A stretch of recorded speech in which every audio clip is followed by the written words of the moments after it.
অবশেষে আসছেন তাহলে। এত সময় লাগে একটা পার্সেল দিতে, মানে আপনাদের কি কোনো টাইম সেন্স নাই? বুঝলাম না আমি। দেন পার্সেল দেন। সরি, আমি ঠিক বুঝলাম না।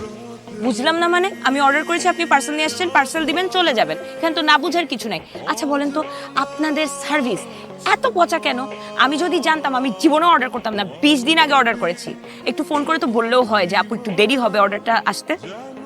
আপনি মনে হয় উল্টো। কোনো উল্টো বুঝছি না, আপনি উল্টো বুঝছেন। পার্সেল দেন, দিয়ে আপনি যান। এই যে আম্মা যে ডাকতেছে সকাল থেকে, সেটা কোনো হুঁশ আছে? হুশ আছে। এখন তোমার কি হয়েছে আগে আমাকে ওইটা বলো। আমার কি হয়েছে? আমার কিচ্ছু হয়নি। মা ডাকছে, মাকে বলে কিন্তু খাবো এখন। যাচ্ছি, তুমি একা একাই মনে লাড্ডু ফুটাও। তোমার যে কি হয়েছে? না না না না, পানি পানি না, পানি আধা ঘন্টা পর্যন্ত পানি খেতে হয় না, খাওয়ার পরে ডাইজেশনের প্রবলেম হয়, আমি খাবো না, নিজে নিয়ে খাবো। আপনাকে কোনো প্রশ্ন করা হচ্ছে খুব রিস্ক। একবার বানাইছেন ডেলিভারি ম্যান, আবার দেখা যাবে শেফ বানাই দেবেন, বুঝছেন না ভাই রে ভাই। আচ্ছা বলেন তো আমার কি দোষ? আমি একটা জিনিস অর্ডার করছি আরো 20 দিন আগে। তো ডেলিভারি ম্যানরা সাধারণত বাসার সামনে এসে জিজ্ঞেস করে বাসায় কি কেউ আছেন।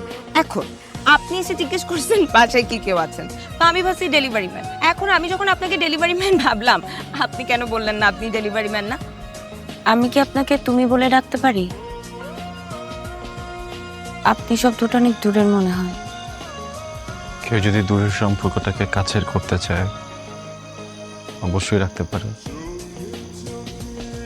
কথা দিচ্ছি, তোমাকে কখনো ছাড়বো না, এই হাত কখনো ছাড়বো না, যতই বাধা আসুক আমাদের এই ভালোবাসা কখনো হাঁটতে দিব না। আজকে পাত্রপক্ষ আমাকে দেখতে আসবে, তুমি কি করবে আমি জানি না। আমি এমন একটা সিচুয়েশনে আছি, আমি আমার বাবা মাকেও কিছু বলতে পারবো না। আমি তোমাকে ছাড়া কাউকে বিয়ে করতে চাই না। আমাকে ছাড়া তোমার কাউকে বিয়ে করতে হবে না। শোনো, পাত্রপক্ষ দেখতে আসলে বিয়ে হয়ে যাবে, বুঝছো? আমি তো আছি, দেখতেছি আমি। আমরা কোনো কিছু হেলাফেলা করতে পারি না রনি। এমনও হতে পারে পাত্রপক্ষর আজকে আমাকে পছন্দ হলো, আজকেই বিয়ে হয়ে গেল। আবার এমনও হতে পারে যে ডেট ফিক্স হয়েছে, এখন ডেট ফিক্স হয়ে যাওয়ার পরে তো কান্নাকাটি করি, আমরা যা খুশি তাই করি। তুমি কিন্তু আমাকে আর পাবা না। সে কথা তোমার বলতে হবে না, যখন প্রয়োজন হবে আমি নিজে তোমাকে বলবো। হ্যাঁ, এটা কাজ করে আমি আঙ্কেলের সাথে কথা বলি, তাদেরকে বোঝানোর চেষ্টা করি। তুমি আমার বাবা মাকে আমার চেয়ে বেশি ভালো চিনো, তার জীবনও রাজি হবে না, ইভেন আমার বড় ভাই সেও রাজি হবে না। পাত্রপক্ষ চলে যাওয়ার পরে তুমি নিজে তোমার ফ্যামিলিকে বলবা, ওকে? তারপর যদি তারা রাজি না হয় আমি তোমাকে নিয়ে চলে যাব। আমি কি করব আমি কিচ্ছু বুঝতে পারতেছি না।